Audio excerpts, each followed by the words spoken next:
Hi there and welcome to the Accepted Authority podcast.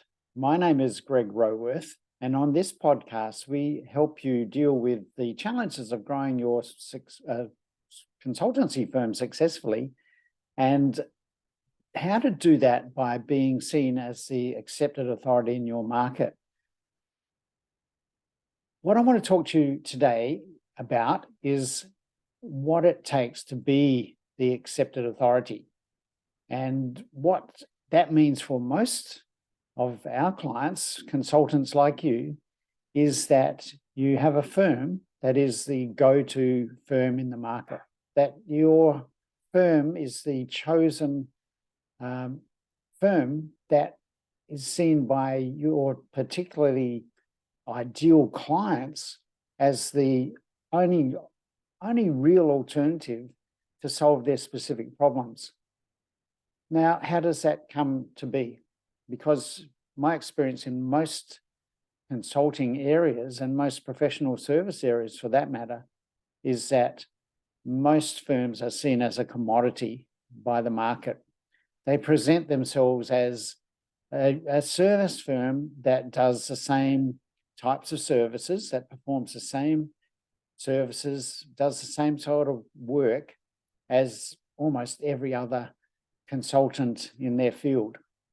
And when that happens, that commoditization is rife, because when no one can see how you're different from your competitors, then how can they choose you as the ideal solution for their problem? Because when you're fronting up and presenting as almost identical to every other service in your field, then your clients have a dilemma because they don't know how to choose.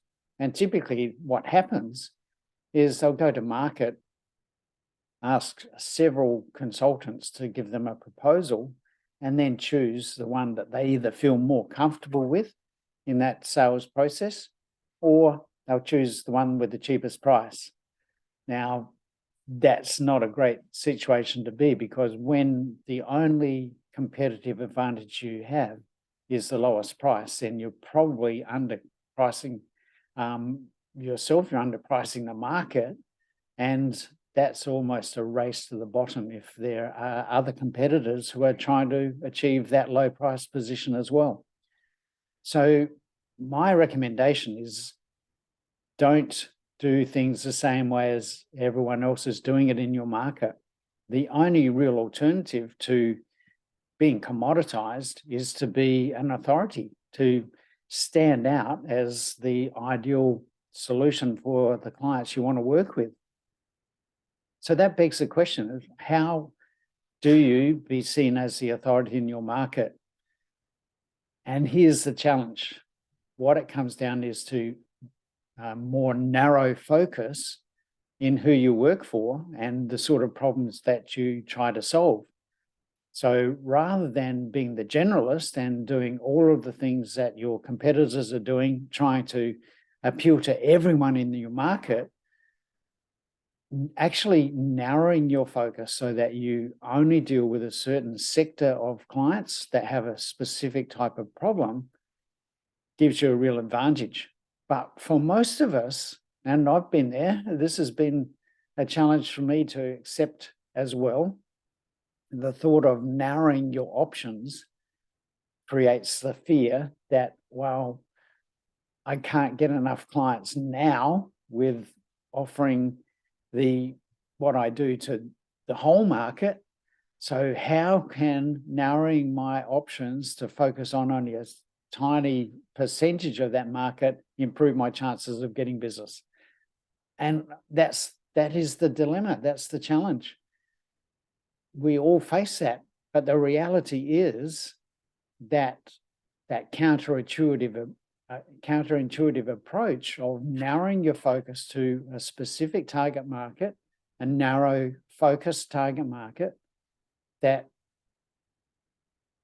it consists of clients that have a specific type of problem that you can specialize in, actually gives you a greater focus and a greater ability to attract the attention of that specific market. So what happens when we go to market as a generalist and we offer all of the same services that our competitors are offering is that we have to generalize our conversation. We have to almost dumb down our communication so that it appeals to everyone, or we want it to be all inclusive and not exclude anyone. So therefore, we have to temper our communications so that it is all inclusive. If we narrowed that down to a specific sector, then we feel like we're excluding some people and we might miss opportunities. But what really happens because of that generalization, the dumbing down of our communication to be all inclusive, actually doesn't cut through in any way to appeal to anybody.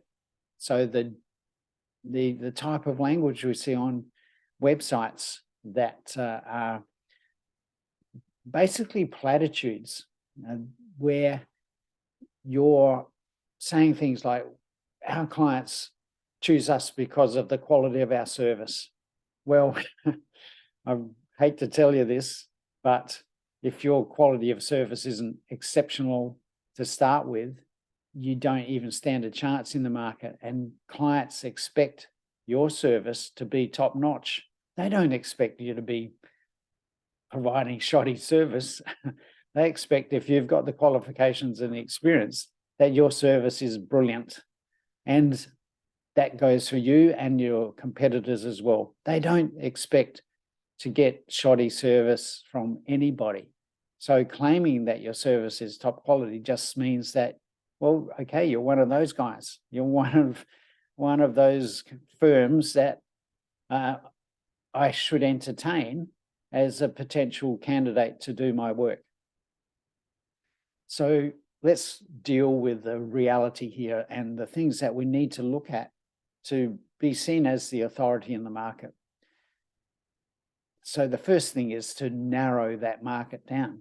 Choose a specific target market that has this type of clients that you really have an affinity with, that you like to work with to start with, and that you have the talent in your firm that is a perfect match for that type of client, which probably means that the second aspect of that is in place as well, that you have the skills and the capacity to solve that particular type of client's most challenging problem. So having that combination of a specific type of client who has a specific challenge means that you can communicate to that client base with a real focus on what they're worrying about more than anything else. So it almost removes the need for you to be offering specific services, because when you can get a potential client's attention around the problems that you solve, that's where their head is. That's their, their headspace is, I've got this problem, I don't know how to solve it. So when you can talk about their problem and show that you actually understand them and their problem, that creates an enormous amount of trust, and the communication around who they are, what problems they have, and how they're dealing with that problems, how they might have dealt with those problems in the past, and how they've struggled to solve that problem, means that they start to pay attention to you, but also want to know more from you about how you might solve that specific problem. So when you then offer education or content around how to solve that specific problem in a unique way that is particularly and specific to you and your firm, then they see you as the great hope. It's not about being seen as someone who can provide specific services. It's about being seen as the only one who can solve that client's specific biggest challenge. So I hope you can see the difference that makes when you can go to market saying, we work with this type of client who has this particular challenge, and we solve it with this particular unique method. That is what cuts across commoditization. That is what you call specialization, and what I call focused specialization, where what you do is unique to you. You are able to almost eradicate your competition because the client will see that you are the only one in the market that solves their specific challenge in the way that you solve it. And even if they've tried to solve that problem before, even if they've had other consultants in to try to solve that problem and have failed or haven't really achieved the level of success that they wanted, your unique process, your specific IP around how you work that is unique to the market gives them another hope and gives you an opportunity to work with them because they can see, well, maybe this is the way that we need to solve our problem. So when your process is unique, you really stand out from the crowd. You become the authority in the market for that specific sector of the market. And this is where being the authority is really important. We don't have to stand out as the authority for the entire market that that typically your profession serves, with the types of wide range of services that are typically on offer. You don't have to be the authority for everyone in that market, but you can be the authority for that specific sector of the market that has the specific problems that you deal with best. And when you focus on that, you've got the ability to design the way you work with those sort of clients in that unique way. You don't have to do things the same way that you would as if you were a generalist in the market. The other side of that too is what I see often is when you serve a wide range of different clients and you have the ability to solve a wide range of problems because you're talented and your team is talented, you've got street cred, you've been around, you know what to do, you know how to solve problems. That's why you're in business. You're a problem solver. You provide services to clients.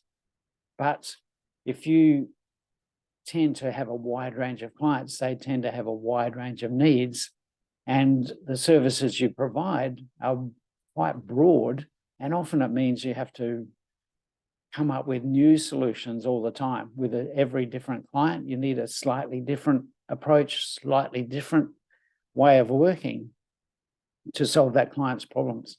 And what that tends to create is an inefficient business because you're having to deal with problems in a slightly different way all the time and having to reinvent the wheel around how you work with that client. So the inefficiencies in that process of seeing that you've got to do a new project in a new way, there's a lot of learning in that process that then doesn't get extended to further projects. You've got to do things again differently with the next project. So the learnings you've had on the previous project are not extended through the firm. The opposite is in play when you are focused on a specific problem that you solve for a specific type of client.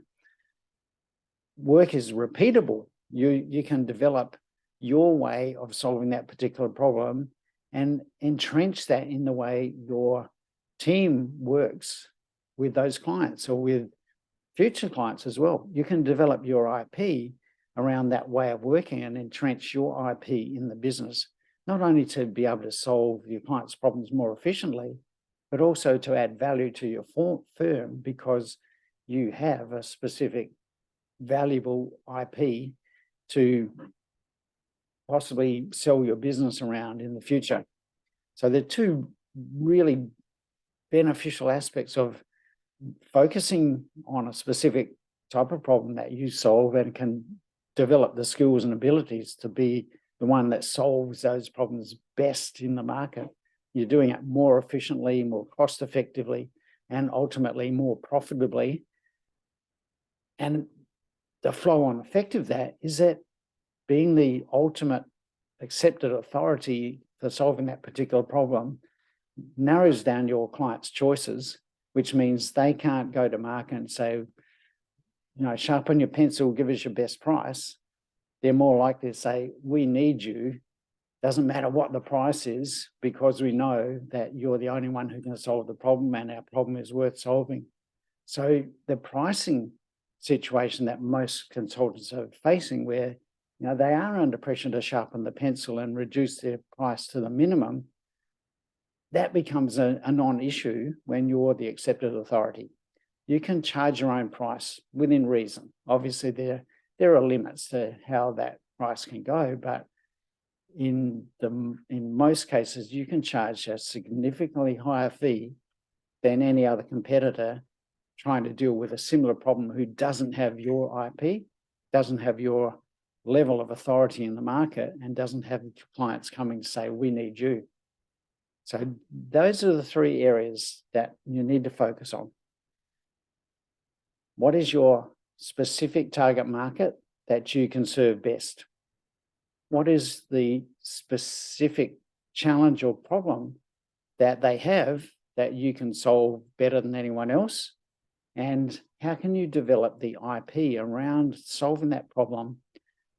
That means that it's repeatable, it becomes more efficient, more effective approach, and a more valuable approach for both you and your clients.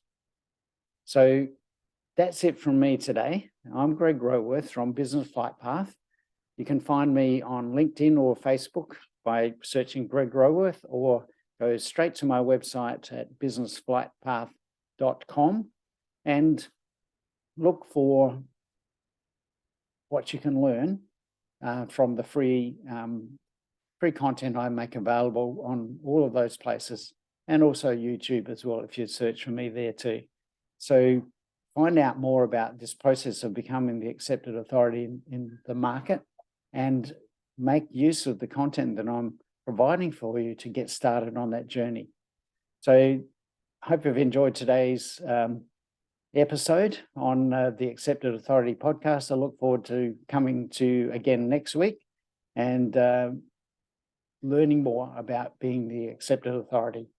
So that's it from me, Greg Roworth out.